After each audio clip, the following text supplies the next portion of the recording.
Mi nombre es Santiago Lario Ladrón. Nací en Vic el 30 de agosto de 1930. Muy buenos días, don Santiago. Buenos días. Gracias por estar con nosotros en esta aventura consciente que hemos llamado Gent del Poble. A todos los entrevistados os hacemos unas preguntas comunes para situarnos y para poder hablar de Premià de Dalt. En todo caso, ¿cómo describiría su pueblo este Premià de Dalt?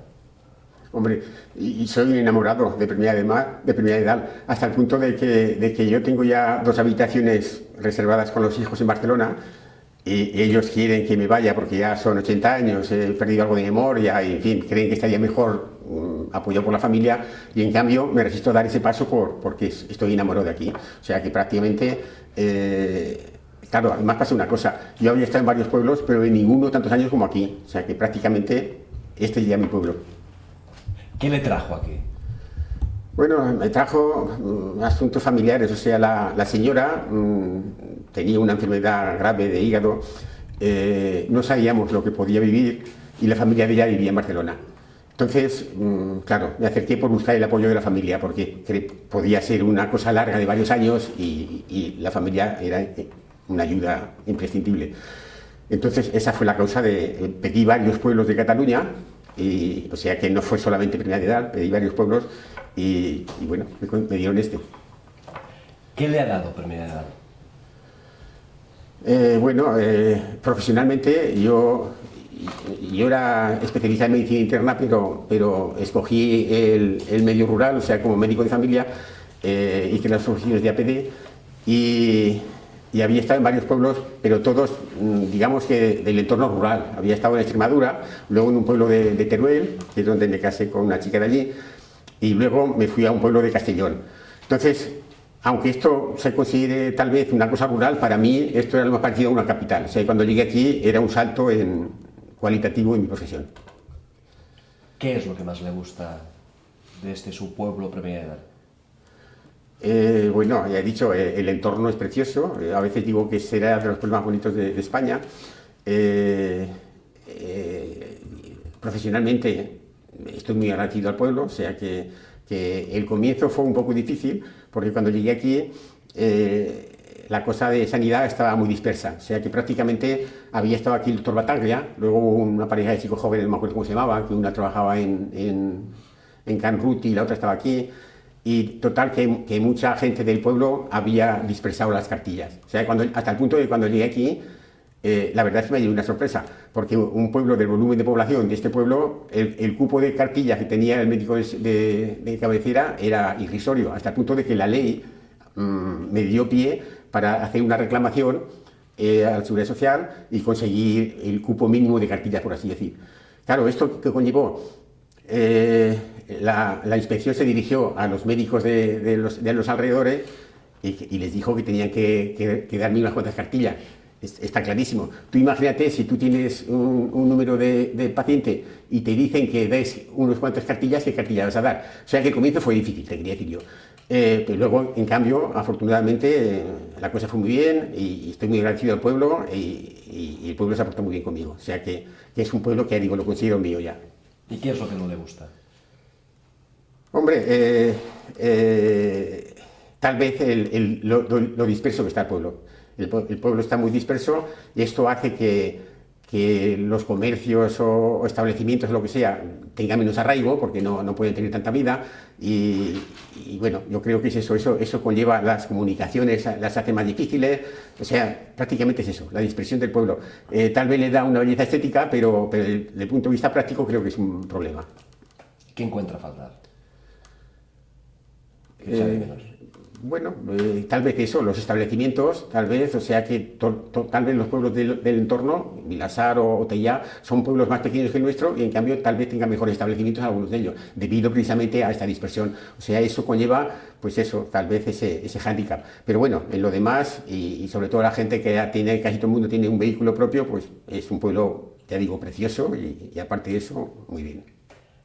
Entramos un poco a conocer más de lo que fue la faceta de médico de cabecera, médico de familia del doctor Santiago Lario. Usted llega a este pueblo y quiere dar servicio. ¿Cómo arranque? ¿Cuáles son los cambios producidos a raíz de su trabajo aquí en Premià? ¿Cómo afronta anécdotas, problemas, ilusiones? ¿Cómo los afronta? Bueno, el comienzo ya he dicho que fue difícil. Además, otro detalle es que el primer día de visita que hice aquí acudieron a mi consulta 2 pacientes. Eso indica que la gente estaba a la espera de ver lo que hacía el doctor Lario. Ya digo, luego la captación de los pacientes fue una labor tediosa durante 1 año o 2, y entonces aquellos años tuve más tiempo, y claro, cuando llegué yo aquí, esto sería sobre el año 75, quieras o no quieras, hacía 20 años que había acabado la carrera. Entonces dediqué aquellos 2 años prácticamente a estudiar la carrera de nuevo. O sea, eso no lo había comentado casi con nadie, pero es cierto. O sea, tenía tiempo y entonces creí que era el momento. Además, ya digo, era un desafío profesional, era un pueblo que ofrecía perspectivas, y durante 2 años prácticamente las asignaturas que más tienen que ver con lo que era mi trabajo profesional, prácticamente las volví a estudiar. O sea, compré libros nuevos y los estudié. O sea, durante 2 años esa fue mi labor. Esa y la captación de paciente.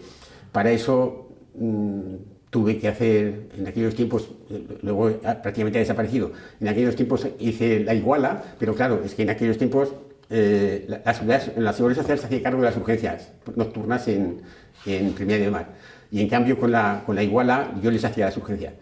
Y luego también tuve que hacer una visita en el barrio de Coté, porque claro, desde allí hacerles venir aquí con la Seguridad Social para pobre gente que muchos no tenían coche, el coche se lo llevaba el marido para el trabajo y era un sacrificio para ello. En aquellos tiempos también no teníamos los autobuses tan montados como ahora, en fin, total que tuve que hacer allí otra visita. ¿Dónde atendía? ¿En qué lugar concreto atendía a los pacientes? Bueno, al comienzo había una consulta del ayuntamiento, luego en la calle Mar ya se hizo una vivienda con la planta baja, la consulta, y luego yo tenía una consulta en el Torrente Canari, en el barrio de Coté. ¿Anécdotas de aquel momento? Bueno, ¿cómo estábamos de salud? Lo primero que tengo que decir es parece que va a ser un poco de Cuba para vosotros, para el catalán autóctono. Cuando llegué yo aquí, recuerdo que, claro, tú recoges los anuncios para las visitas domiciliarias y daba la casualidad de que el inmigrante, conste que yo siempre había trabajado con lo que aquí es inmigrante, yo había estado en Extremadura, en Teruel y en Castellón. Daba la casualidad que el inmigrante, siempre las urgencias del inmigrante parecían más perentorias.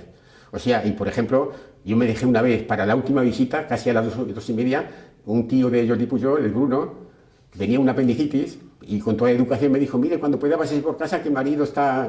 y total, que después de ver 20 niños que no tenían prácticamente nada, me llegué al último paciente y era una apendicitis. Lo había dicho con tal educación, y esto es una cosa muy general. O sea que podéis tener otros defectos, yo sí que no quiero ser covista, pero sinceramente, desde el punto de vista médico, era un paciente tan educado que casi nunca llamabais con urgencia. O sea, si siempre decís cuando pueda, cuando pueda, total, que llegó un momento en que empecé a hacer los domicilios por vosotros. Esto es histórico, esto es cierto, lo que te estoy contando. ¿El idioma fue alguna vez un problema? ¿Perdón? ¿El idioma? Hombre, no, al revés, al contrario. Yo cuando llegué aquí, la verdad es que le tenía un poco de miedo al idioma, me refiero, antes de venir aquí. Cuando era una de las cosas que yo decía, a mis casi 50 años, empezar a luchar con un idioma. Cuando llegué aquí, empecé a leer catalán. Arturo, el marido de Gracia, tenía el Avui, yo tenía la Vanguardia, y un día hablando así dice, casi entiendo mejor la Vanguardia que el Avui. Claro, es lógico, no había estudiado catalán en la escuela. Total que dije, hombre, pues cambiamos 1 año. Durante 1 año estuve leyendo el Avui y él cambió. Me compré una gramática catalana. La verdad que vi la dificultad de vuestro idioma porque, por ejemplo, en excepciones hay algunas reglas que tienen, pero 150 excepciones, en fin, era dificilísimo. Total, que como además en mi trabajo cotidiano no tenía ningún problema, todo lo contrario, había muy pocos, pero había un matrimonio que casi tenía dificultad de expresión en castellano, podría decir el nombre. hasta el punto de que le decía, hablen en catalán y no se preocupe, si alguna cosa no la entiendo, la aclararemos, tranquilo. Y no había manera, nadie me quería hablar en catalán. Tal vez por eso mismo, tenía miedo a que no hiciese el diagnóstico preciso o lo que sea. Pero claro, esto conllevó que entonces empecé no tenía posibilidad de aprender catalán en mi trabajo diario. Ten en cuenta que yo trabajaba 9 o 10 horas, porque claro, es que la consulta de seguro, la privada en el pueblo para traer al igualado y la privada del barrio de Coté. Y eso añade los domicilios. Y estaba yo solo en aquellos tiempos. ¿Cómo era un día habitual ese médico de cabecera? O sea, yo recuerdo a algún amigo que tenía confianza que cuando les trataba un poco rápido, alguno me dijo, Santiago, nos trata demasiado rápido. Digo, mira, perdona. Y le enseñé los avisos que tenía para aquel día. Digo, si puedo, esto lo querría hacer antes de comer. Y el chico se levantó y se fue sin decir ya nada más. O sea que la verdad es que era mucha faena. Solo éramos un médico y un practicante, cuando ahora hay, creo que son 4, tal vez 5, porque son 2 aquí, 2 en Barrio de Coté y 1 en la Remey. No había pediatra, o sea que yo llevaba un médico y un practicante, llevábamos todo. ¿Qué había en aquellos tiempos? 2.000, 3.000 personas menos que ahora, escasamente, eso te indica la faena, o sea que de trabajo bestial. Ahora, eso que conllevaba que las cosas corrientes tenía que ir muy rápido. Pero es que yo no sé de qué años estamos hablando, ¿en qué año llegó? Sería sobre el año 75 o algo así. O sea, en 78 falleció mi señora y estuvimos cosa de 3 años o algo así antes de que falleciese. ¿Y hasta cuándo ejerció? Hasta el 95 me tocaba jubilarme por los años, claro, nací en el 30. Y entonces el ayuntamiento tenía un poco de miedo al cambio de médico y me rogaron y me dejaron el local y todo para que siguiese un año por lo menos privado con el igualado que quisiera para evitar el trauma, el posible trauma, digámoslo así, del médico que viniese. Afortunadamente para el pueblo y desgraciadamente para mí, el trauma fue muy escaso. El compañero que vino era probablemente mejor que yo. Resultaba que al cabo de un año y pico dije, oye, pliego yo ya. Y ya dejé. O sea que en el 96 dejé de trabajar. ¿La gente le permitía tener vida privada? Hombre, entre la cosa familiar y lo que te cuento del trabajo, la verdad es que ten en cuenta que me obligaba hasta los festivos a trabajar con los igualados. O sea que la verdad es que eso de poder salir del pueblo aquí y allá con mucha dificultad. O sea que... ¿Pasear, como hace ahora, era No, fácil? sí, hombre, eso algún ratito, pero partidas, por ejemplo, ahora mi vida por las tardes es partida de butifarro de dominó y en aquellos tiempos no eché una partida durante 15 años o 20. O sea que claro, sí era... Durante todo este tiempo, del 75 hasta el 90 y tanto, ha evolucionado mucho la sanidad. ¿Cómo ha vivido ese cambio? ¿Lo puede contar? Bueno, yo prácticamente casi no me afectó, no. O sea que yo me considero que soy la última generación de aquel antiguo médico de cabecera, que era casi un amigo de las familias que podía llegar a ser amigo. Calculo que, como siempre, habría pacientes que estaban descontentos. Pero bueno, sí, o sea, muchas familias me lo demostraban que era como un confesor para ella. O sea, que contaban cosas íntimas que ahora probablemente no se cuentan ya. O sea, ahora es distinto, sí. Para el médico tal vez sea ahora más cómodo, por supuesto, y el paciente probablemente ha ganado en mucho tiempo, en mucha dedicación y a lo mejor incluso en preparación, ha perdido aquel factor humano que había antes con el médico de cabecera. Pero que también cura. Bueno, lo que pasa es que nuestros diagnósticos eran un poco de presunción, digámoslo así, y ahora son más científicos, pero claro, en aquellos tiempos, esa agrupación de pacientes que yo le cuento, tenías que hacer unos diagnósticos un poco de presunción. Así son los diagnósticos de médicos de cabecera muchas veces. Ahora, cuando veías que aquello pasaba esa fase, pues lo mandabas al especialista, claro, Pero ¿hasta qué punto considera que esa proximidad que había con el paciente generaba un placebo, ¿no? Que ya decía... A mí sí. O sea, claro, para nosotros era... En principio, alguna vez salvabas alguna vida, eso no tiene ya ningún valor para... Y en otros sentidos, pues bueno, muchas veces creo que hacíamos una buena labor, sinceramente. O sea que yo estoy satisfecho profesionalmente estaba satisfecho, tal vez económicamente no esté tan remunerado como otros puestos de trabajo, pero yo me sentía satisfecho. ¿Cómo es ahora un día cualquiera del doctor Santiago Lario? Bueno, ahora bastante vacío, porque claro, los hijos viven en Barcelona, yo soy, como sabes, viudo desde hace muchos años, y bueno, por las tardes he hecho la partida, por las mañanas el paseo, y lo demás lectura, internet, y bueno, al comienzo de la jubilación sí que me dediqué a un poco de labor creativa, digámoslo así, y escribí 2 o 3 libros. Me acuerdo, por ejemplo, que me ofrecieron, el primer libro era El gen del amor, el último era Condenados a amar, con el mismo tema, y cuando el grupo de artistas del pueblo me ofreció formar parte del grupo de artistas, yo les dije que no me consideraba un artista, o sea, que consideraba aquellos 2 libros como el último de mis diagnósticos, o sea, que en realidad considero que allí lanzaba una idea considero que era una idea científica. Probablemente los libros no están bien escritos, probablemente, casi seguro, vamos, era un hombre que no había escrito nunca nada, pero el tema de esos libros los considero interesante. Creo que puede haber algo de verdad. ¿Puedes sintetizar en qué consiste el concepto de estos libros? Sí, casi lo dice las palabras, los títulos, El gen del amor y Condenados a amar. En aquellos tiempos se consideraba que nuestra afición por la pareja era simplemente cultural. Entonces yo ya me había llamado la atención esos casos de enamoramientos locos que ponían en peligro, en fin, el núcleo familiar, y dándole vueltas al asunto, cuando me jubilé quise empezar algún libro de ciencia ficción. La ciencia ficción a mí me encantaba, y los chicos, pues como querían que llenara mi vida, me dijeron que me ayudarían. Pero al empezar a pensar cómo sería la vida de aquí a 100 y pico años, por ejemplo, que es cuando yo quería lanzar, pues al comienzo yo pensaba con la campaña que había contra la familia, bueno, campaña, prácticamente la religión ya no servía mucho de apoyo, o cada vez servía menos, había una campaña de sexualidad muy libre, en fin, yo creí que la familia desaparecía cuando empecé a pensar aquel tema. Pero entonces me llamó la atención la universalidad de la familia, y fue cuando, dándole vueltas a este tema, empecé a preocuparme por esta cosa. Entonces con los hijos, llegamos a pensar que no era solo cultural, sino que probablemente había un sustrato biológico que es el que nos lanzaba a esa vida familiar. Y entonces eso sería un gen o un grupo de genes, y eso fue el título del libro El gen del amor, en el cual defendíamos esa posibilidad. Con la buena cosa ahora de que un grupo de investigadores suecos, primero, después de escrito el libro, se demostró que, por ejemplo, en los ratoncillos de la pradera y los de la montaña, unos son monógamos y otros polígamos. Y resultó que los monógamos tenían un gen que es el que les impulsa la monogamia. Y entonces, hasta el punto de que si ese gen lo transferían de esa raza monógama a los otros, se volvían monógamos. Entonces, luego un grupo de investigadores suecos estudió este tema sobre la especie humana y encontró unos resultados que apoyaban eso, aunque muy débiles. Pues claro, no hay que olvidar que nosotros tenemos un cerebro capaz de frenar los impulsos biológicos, eso una. Y otro, que ese trabajo se hizo sobre las parejas que llevaban 5 años casadas.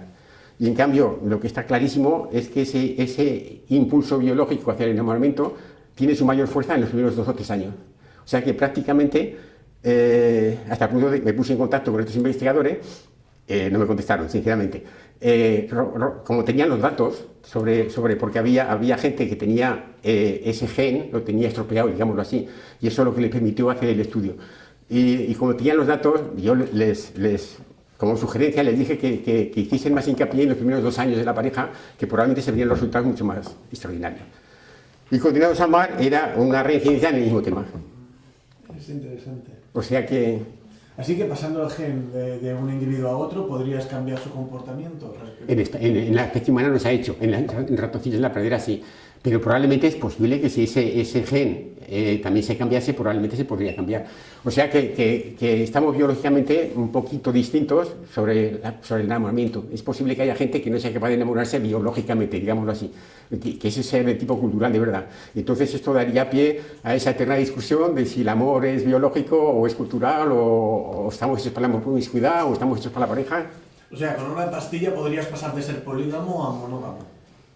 Hombre, una pastilla a lo mejor podría frenar, sí, o sea, podemos encontrar una pastilla que frenase la actividad de ese gen, y en ese caso es posible que sí, que desapareciese esa tendencia a vivir en pareja.